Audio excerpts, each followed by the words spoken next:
Et s'il y avait une vie après la mort? Suivez l'histoire de Etienne partie 3. À la sortie de chez la voyante, les trois jeunes sont complètement terrifiés. Ils savent qu'ils doivent faire une mission impossible. Etienne et Chris récupèrent les pelles. C'est avec la peur et la boule au ventre qu'ils se dirigent vers le cimetière à minuit. Pour éviter les questions du gardien, les trois jeunes garçons décident de faire le mur. Après avoir cherché la tombe de Henri pendant quelques minutes, il l'a enfin trouvé. Henri se rapproche de sa tombe et là, il fond en larmes. C'est donc vrai, je suis mort. Ses amis le consolent et lui disent « Nous allons te venger, c'est pas grave ». Etienne et Chris se mettent à déterrer le corps de Henri pendant que son esprit surveille. Après plusieurs minutes, ils déterrent enfin le cercueil et l'ouvrent. À la grande surprise, ce n'est pas le corps de Henri mais celui de son père. Les trois garçons sont surpris mais ne paniquent pas. Chris dit « Ce sont des trucs pour nous intimider les gars, prenons le fétiche et partons ». Etienne met sa main à l'intérieur et récupère enfin le fétiche. Quand soudain...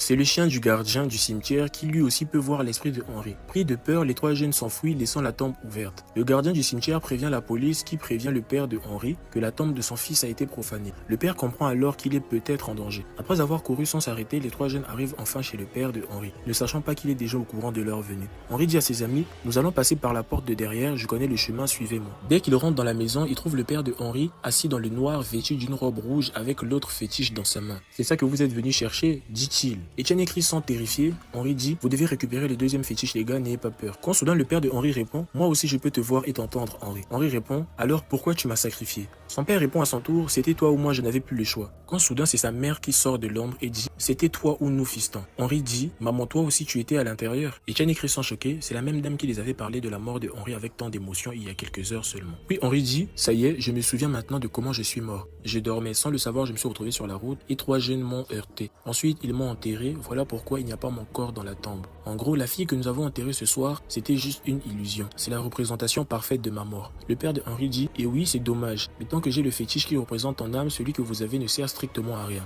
Très en colère, Etienne répond « On va finir avec cette histoire une bonne fois pour toutes. » Il court dans la cuisine, ouvre le gaz à fond. Il attrape Chris par le bras, puis jette une allumette dans la maison. Et tous les deux courent vers la sortie. La maison explose avec les deux parents de Henri à l'intérieur qui brûlent vifs avec le fétiche.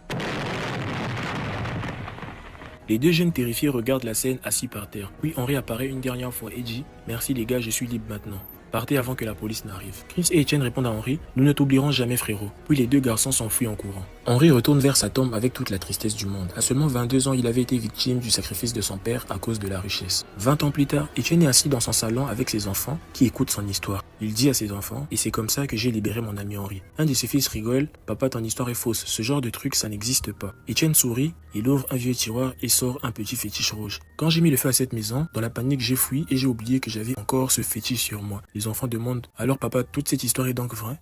Etienne répond avec une grande tristesse « Vous n'imaginez pas ce qu'on a traversé cette nuit-là. »